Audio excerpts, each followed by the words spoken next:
A lot of guitarists, myself included, have had to resort to being creative and recording at home this year. Gigs are cancelled, it's hard to get in the studio or even just in a room with other musicians, so this is sort of the only way we can put music out there, is doing it all from home. So I hope this video is useful to you guys. I'm going to show you 5 great ways to record guitar at home that I've been experimenting with and using over the past 6 months, and I hope you enjoy.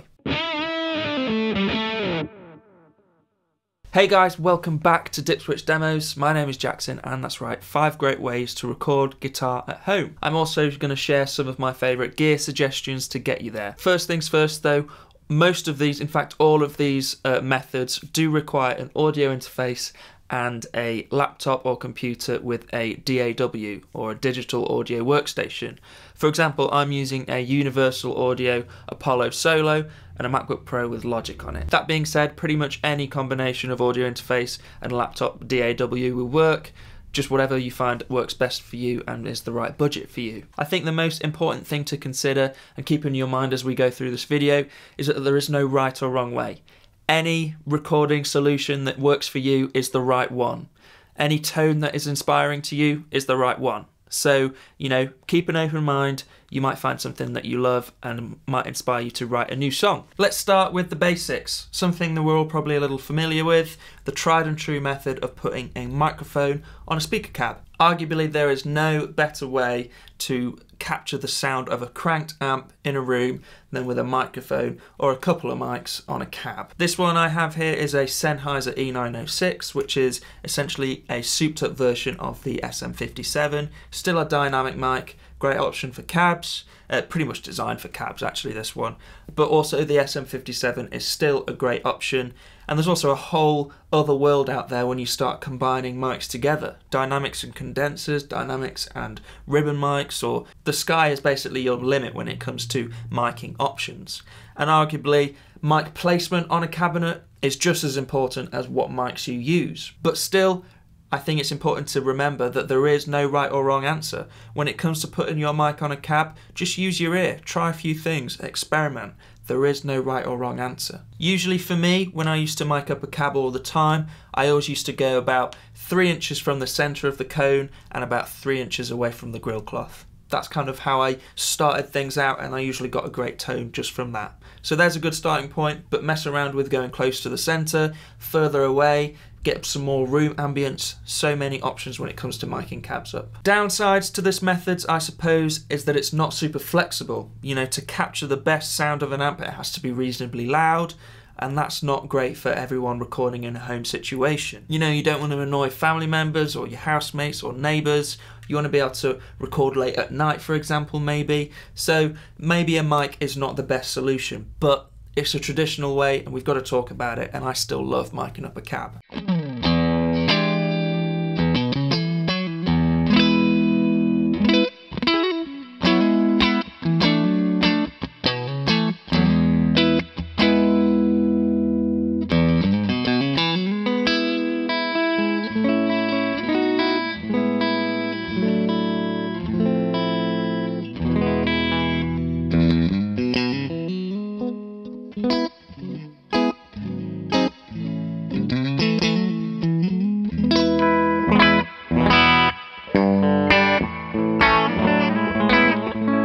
The next option I'm going to suggest to you guys is probably been my preferred method of recording guitar at home for the past 6 months or so, ever since I got the Boss Waza tube amp expander.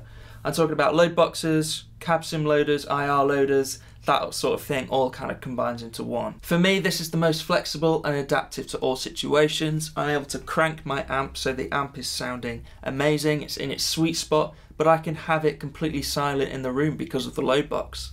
I can then go into the software or just on the front panel and change my cabs, change my room sound, change my microphone combo.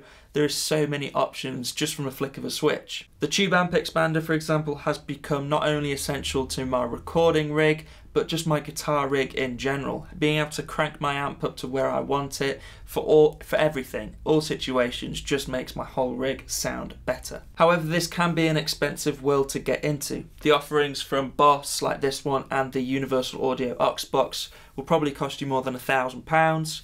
However, there are great options from Two Notes in their Cactus series that are 500 and below. Some of the captors are even just the price of like a good microphone, and I would argue that they're much more flexible for a home recording environment than buying a microphone.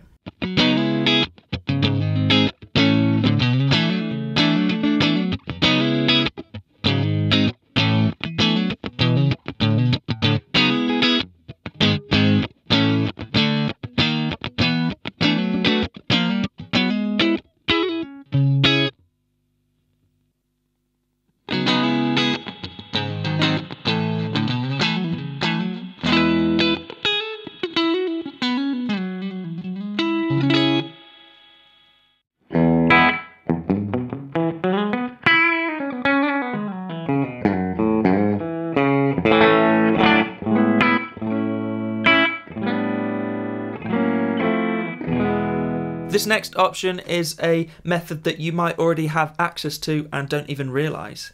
A lot of practice and digital modelling amps have built-in line outs directly for recording. This might even be in the form of a USB out to completely negate the need for an audio interface, so you can just go straight into your computer. I'm talking Boss Katanas, Fender Mustangs, those Yamaha, I've got one here, those Yamaha THR practice amps. Even Line 6 Helixes have built-in line outs. There's loads of different options, and like I said, you might not even realise one of your amps has this solution. For this, I'll be using this Hughes & Kettner Spirit of Vintage Nano Series amp, and that's because this headphones out has a built-in cab simulation. So it works great just taking a lead out of there into an audio interface. So that's what we're going to use for this one.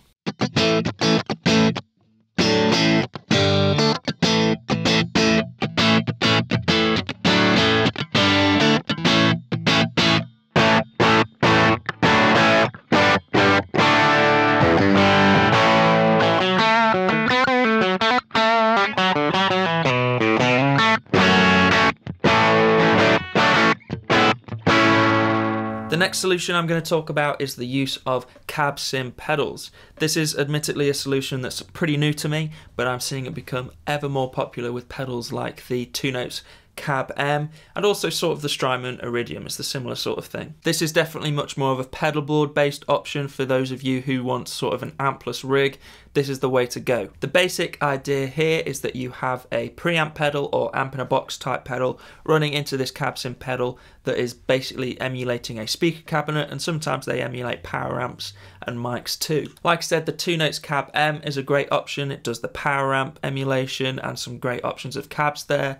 The Strymon Iridium is a similar sort of thing, but it's kind of combining everything in one because it also does amp emulation in there as well. It's a bit more like maybe a Line 6 Helix or something like that, but it's a great option if you want an ampless rig. I will be using this, the Engel Cab Loader, which is sort of a very similar thing to the Cab M, but very much under the radar. But I think it sounds great. Really, really impressed. I'm going to be using the Teffy Cornucopia as like a valve preamp in there before this, and we're going to get some great tones. This is a really nice option.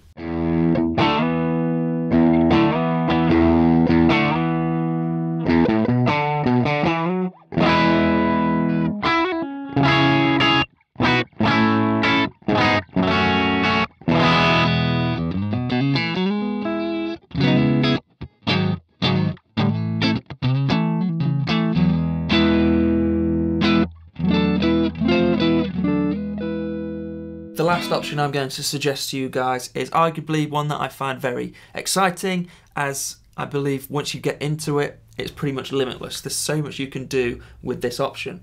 I'm talking about plugins, downloadable plugins on your DAW.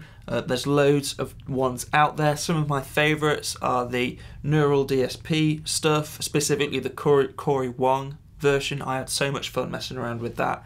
The Blue Cat Audio ones are great as well. Super in-depth though, you can really deep dive into your amp sounds. But also, if you've got an Apple laptop, don't overlook the ones that come free with GarageBand. They're great options. I used them to record bass on almost all of my intro tracks up until very recently. They're very, very good sounding stuff to get you started. All you really need for this method is a guitar cable straight into the front of your audio interface and you're golden. I'm going to load up a couple of factory presets on the Blue Cat Audio plugin, and we're just going to get some quick tones.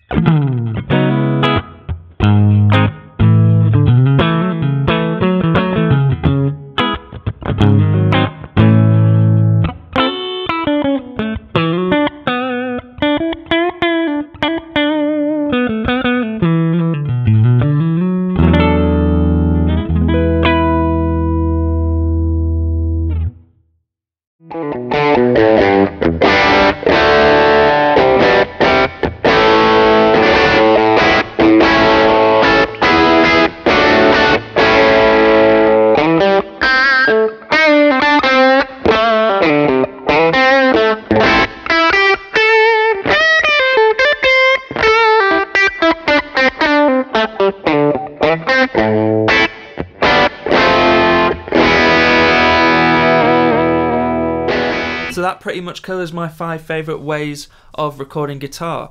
And like I said at the top of the video, there is no right or wrong way. Any of these solutions could work for you, or there may be a load of other solutions that you really enjoy recording. If there's one that I've not mentioned in this video, let me know in the comments below. Let me know how you record guitar at home. Thanks guys for checking out the video. If you like what you saw, please subscribe and maybe check out some more. If you want to support me and the channel a bit further, there's some links down below. It'd be awesome if you check them out. I really appreciate it. And I'll see you in the next one. Cheers guys.